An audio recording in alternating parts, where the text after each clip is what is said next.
শিক্ষা সংক্রান্ত গুরুত্বপূর্ণ আপডেটগুলো পেতে হলে অবশ্যই শুভেন্দু একাডেমি চ্যানেলটি সাবস্ক্রাইব করুন। পাশে থাকা বেল আইকনটিতে ক্লিক করে ভিডিওটি বেশি বেশি করে শেয়ার করুন। নমস্কার, আমি শুভেন্দু। আমার ছোট্ট চ্যানেলে আপনাকে স্বাগত। অত্যন্ত গুরুত্বপূর্ণ একটি আপডেট।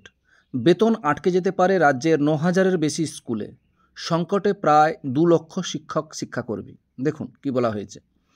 রাজ্যের মাধ্যমিক স্তরে প্রায় ৯,৪৮৭টি স্কুলে প্রায় ২ লক্ষ শিক্ষক এবং শিক্ষাকর্মী বেতনের অনিশ্চয়তার ভুগছেন। কারণ সুপ্রিম কোর্টের নির্দেশ অনুযায়ী তথাকথিত যোগ্য শিক্ষকরা ৩১শে ডিসেম্বর পর্যন্ত স্কুলে যাওয়ার অনুমতি পেলেও অযোগ্য বা টেন্টেড শিক্ষক এবং শিক্ষাকর্মীরা সেই সুযোগ পাননি।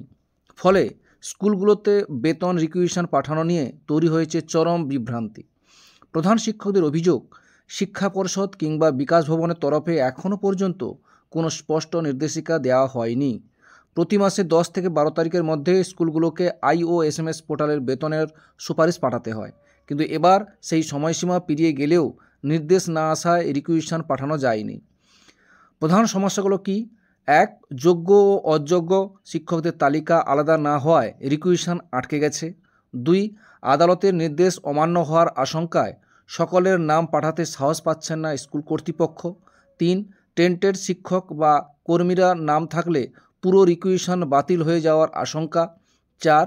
DI অর্থাৎ জেলা বিদ্যালয় পরিদর্শক অফিস থেকে কোনো লিখিত নির্দেশ আসেনি, যা পরিস্থিতি আরও জটিল করে তুলেছে। প্রধান শিক্ষক শিক্ষিকারা কি বলছেন?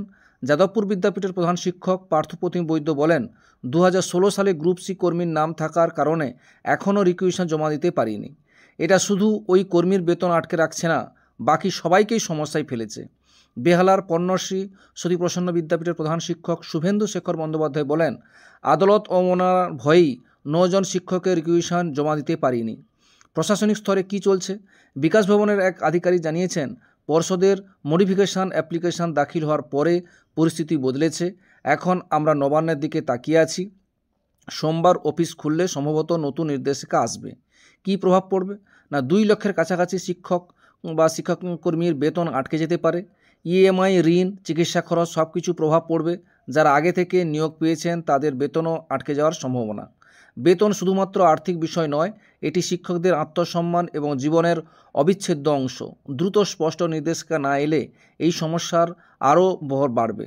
শিক্ষকদের মতে স্কুল শিক্ষা দপ্তর এবং নবান্নের উচিত অবিলম্বে এই বিষয়ে হস্তক্ষেপ করা, যাতে রাজ্যের শিক্ষা ব্যবস্থার স্থিতিশীলতা ফিরে আসে। এই ছিল একটা আপডেট আমাদের সঙ্গে শেয়ার করলাম। ভিডিওটি দেখার জন্য অসংখ্য ধন্যবাদ।